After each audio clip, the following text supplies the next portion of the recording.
الحمد للہ رب العالمین والعاقبۃ للمتقین والصلاة والسلام علی افضل الرسل وسید الانبیاء والمرسلین وعلی آلہ واصحابہ اجمعین اما بعد فاعوذ باللہ السمیع العلیم من الشیطان الرجیم بسم اللہ الرحمن الرحیم یوصیکم اللہ فی اولادکم للذکر مثل حظ الانثیین فإن کن نساء فوق سنتین فلہن ثلثا ما ترک وإن كانت واحدة فلها النصف ولأبويه لكل واحد منهما السدس مما ترك إن كان له ولد فإن لم يكن له ولد وورثه أبواه فلأمه الثلث فإن كان له إخوة فلأمه السدس من بعد وصية يوصي بها أو دين آباؤكم وأبناؤكم لا تدرون أيهم أقرب لكم نفعا فريدة من الله إن الله كان عليما حكيما۔ اللہ رب العزت نے ارشاد فرمایا، یوصیکم اللہ فی اولادکم، اللہ رب العزت تمہیں اولاد کی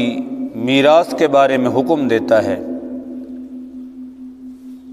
للذکر مثل حظ الانثیین، مرد کے لیے دو عورتوں کے حصے کے برابر ہے۔ فإن کن نساء فوق سنتین، پس اگر عورتیں دو سے زیادہ ہوں، فلہن ثلثا ما ترک، تو ان عورتوں کے لیے اس ترکے میں سے، اس مال میں سے دو حصے ہوں گے جو میت چھوڑ کر گیا۔ وَإِنْ كَانَتْ وَاحِدَةً، اگر وہ لڑکی عورت ایک ہے تو فلہا النصف، تو اس کے لیے میت کے چھوڑے ہوئے جائیداد میں سے آدھا حصہ ہوگا۔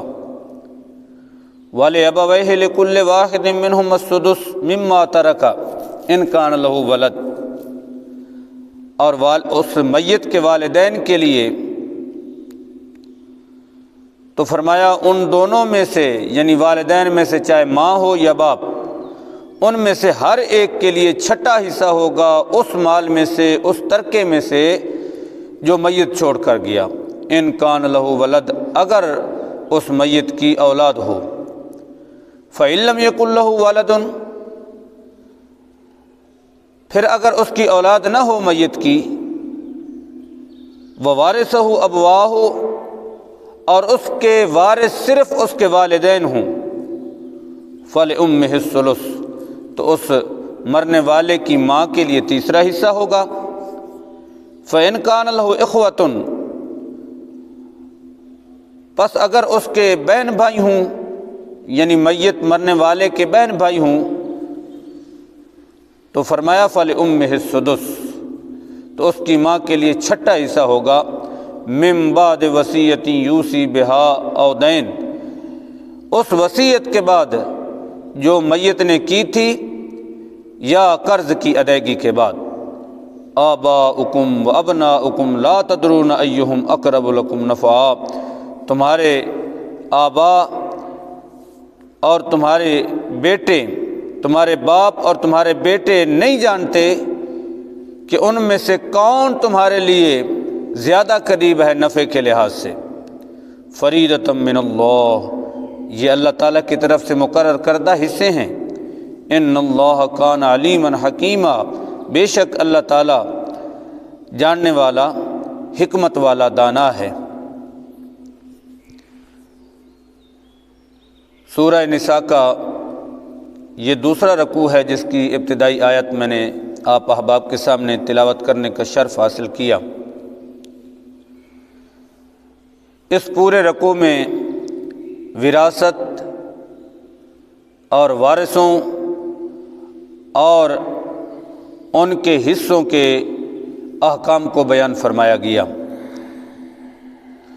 ابتدائی طور پر یاد رکھیے کہ وراثت کا تعلق موت سے ہوتا ہے، یعنی آدمی جب فوت ہو جاتا ہے تو اس کا جو چھوڑا ہوا مال جائیداد اسباب سامان جو کچھ بھی ہوتا ہے وہ وراثت اس وقت کہلائے گا جب وہ فوت ہو جائے گا۔ زندگی میں اس کا جتنی بھی ملکیت مال ہوتا ہے وہ وراثت نہیں ہوتی، وراثت کا تعلق موت سے ہے۔ لہذا اپنی زندگی میں اگر کوئی اپنے مال و اسباب جائیداد وغیرہ کو تقسیم کرنا چاہتا ہے تو وہ چونکہ وراثت نہیں، وہ خود مختار ہے، کسی کو سارا دے دے آدھا دے دے اس کی مرضی کے مطابق ہے۔ لیکن یاد رکھیے اگر وہ اپنی زندگی میں تقسیم کرنا چاہتا ہے اپنی جائیداد اپنے مال و اسباب مویشی سب کچھ، تو پھر اولاد کے درمیان مساوات کو قائم کرنا ہوگا، چاہے وہ بچے ہوں بچیاں ہوں، ان میں برابر برابر تقسیم ہوگا وہ مال۔ یہ نہیں ہوگا کہ بچہ زیادہ لے گا اور بچی کو اس کے مقابلے میں تھوڑا ملے، ایسا نہیں ہو سکتا۔ یعنی اپنی زندگی میں اگر کوئی اپنی جائیداد اپنا مال مویشی جتنے بھی اس کے پاس دولت ہے اگر تقسیم کرنا چاہتا ہے تو اولاد کے درمیان مساوات کو قائم رکھے گا، افضل ہوگا، یہ اس کے لیے بہتر ہے، تاکہ اولاد کے دلوں میں اس کے بارے میں اس کی زندگی کے اندر نفرت نہ پیدا ہو جائے کہ فلاں کو تو میرا باپ نواز کے گیا اور مجھے اس نے نظر انداز کر دیا۔ بیٹی کا دل ٹوٹ جائے گا، بیٹا خفا ہو جائے گا کہ یار میرے ساتھ یہ سلوک کیوں کیا جا رہا ہے۔ تو بہتر اور افضل یہ ہے کہ اگر والدین چاہتے ہیں کہ ہم ساری اولاد کے نظروں کا تارا بن جائیں اور ہماری یعنی عزت ان کے دلوں میں رہے، تو اپنی زندگی میں برابر برابر جو ہے نا مال تقسیم کر کے جائیں۔ لیکن اگر بالفرض وہ فوت ہو گئے تو اس صورت میں پھر اللہ رب العزت نے ان کے جو حصے مقرر فرمائے ہیں انہی پر عمل کرنا ہوگا، ہر ایک کو مقرر کردہ حصے کے مطابق اس کی وراثت اور جائیداد میں سے مال ملے گا۔ یہاں یہ بات یاد رکھنا ہوگی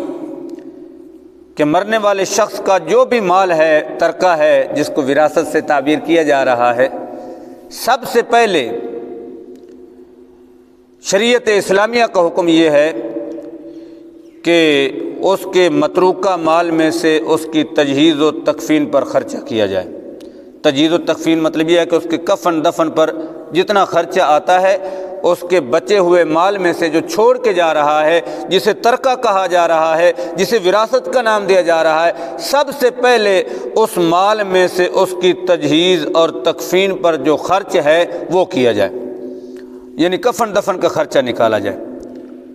اس کے بعد دوسرے نمبر پر مرنے والے نے اگر کوئی وصیت کی تھی تو پھر اس باقی ماندہ مال میں سے بچے ہوئے مال میں سے اس کی وصیت کو پورا کیا جائے۔ اور یاد رکھیے کہ وصیت جو ہوتی ہے یہ کل مال کے تیسرے حصے میں جاری ہوگی۔ اگر اس نے کہا تھا کہ فلاں مدرسے پہ میرے مال میں سے رقم دے دینا، مسجد بنوا دینا، کسی غریب کی امداد کر دینا، یا ایسا رشتہ دار جو اس کی وراثت کا وارث نہیں اس کے حق میں، یہ بھی یاد رکھیے کہ وصیت جو ہوتی ہے یہ اس وارث کے حق میں نافذ نہیں ہوتی جس کا حصہ قرآن نے مقرر کر دیا۔ انشاءاللہ تفصیل آ جائے گی۔ نبی کریم علیہ الصلوۃ والتسلیم نے ارشاد فرمایا لا وصیۃ لوارث، مرنے والے کی وراثت کا جو وارث بن رہا ہے اور قرآن نے اس کے حصے مقرر کر دیے ہیں، مرنے والے کو یہ کوئی حق حاصل نہیں کہ ان کے حق میں وصیت کر جائے، یہ کہے کہ جی میرے فلاں بیٹے کو اتنا مال دے دینا میرے مرنے کے بعد اور فلاں کو اتنا دے دینا، تو یہ نہیں چلے گا۔ مرنے کے بعد وہی نظام چلے گا جو قرآن نے بیان فرمایا، جتنے حصے اس نے مقرر، بیٹی ہے، بیٹا ہے اور والدین ہیں، آگے چل کر انشاءاللہ تفصیل آ جائے گی، لیکن جو حصہ قرآن نے مقرر کیا ہے اور اللہ کے فرمان کے مطابق بنتا ہے وہ دیا جائے گا۔ یہ نہیں کہ وہ وصیت کر جائے اس وارث کے لیے جو اس کی وراثت کا وارث بن رہا ہے، تو اس کے حق میں وصیت نافذ نہیں ہوگی۔ ہاں وہ رشتہ دار جو اس کی وراثت کے وارث نہیں بن رہے تو ان کے حق میں اس کی وصیت جو ہے وہ نافذ ہو سکتی ہے۔ برادری کا نہیں، رشتہ دار نہیں، کوئی غریب یتیم مسکین تھا، اس کے لیے وصیت کر کے گیا، کسی مسجد مدرسے کے لیے وصیت کر کے گیا، کوئی رفاع عامہ کے کام کے لیے وصیت کر کے گیا، تو اس کے کل مال کے تہائی حصے میں وصیت جو ہے وہ نافذ ہو جائے گی۔ امید ہے بات یاد رہے گی کہ مرنے والے کے متروکہ مال میں سے اس کی جائیداد جسے وراثت کا نام دیا جا رہا ہے، اس میں سے سب سے پہلے اس کے کفن دفن پر جو خرچہ ہوگا وہ لیا جائے گا۔ اس کے بعد اگر اس نے کوئی وصیت کی تھی تو باقی جو مال بچا اس میں سے تیسرے حصے کے اندر اس کی وصیت جو ہے وہ نافذ ہو جائے گی، اور وصیت اس وارث کے لیے نافذ ہوگی جس کا حصہ قرآن نے اس کی وراثت سے نہیں مقرر فرمایا۔ اس کو دینے کے بعد جو مال باقی بچے گا اس مال کی تقسیم پھر ترتیب کے مطابق ہوگی۔ اولاد چھوڑ کے گیا، والدین چھوڑ کے گیا، اولاد ہے یا نہیں، اولاد ہونے کی صورت میں صرف بچیاں ہیں یا بچے بھی ہیں بچیاں بھی ہیں تو ان کو کتنا حصہ ملے گا، ساتھ والدین موجود ہیں یا نہیں ان کو کتنا حصہ ملے گا، تو انشاءاللہ یہ جو ابتدائی آیت ہے اسی آیت کی روشنی میں کل اس چیز کو تفصیلاً اجمالاً بیان کیا جائے گا، کیونکہ یہاں تفصیل درکار نہیں، قرآن پاک نے اجمالی طور پر حصے بیان فرمائے ہیں۔ تفصیل کے لیے کتب فقہ کو ملاحظہ کرنا ہوگا یا کسی عالم دین سے رابطہ کرنا ہوگا، کیونکہ یہاں تفصیل درکار ہے۔ بہرحال اجمالاً جو حصے اولاد کے لیے والدین کے لیے بیان فرمائے گئے، وقت کے دامن میں اتنی گنجائش نہیں، کل انشاءاللہ بیان کریں گے۔ اللہم صلی علی محمد وعلی آل محمد ربنا آتنا فی الدنیا حسنۃ ربنا لا تزغ قلوبنا بعد إذ هديتنا وهب لنا من لدنك رحمة إنك أنت الوهاب ربنا أتمم لنا نورنا واغفر لنا إنك على كل شيء قدير وصلی اللہ علی حبیب محمد وعلی آلہ وصحبہ اجمعین۔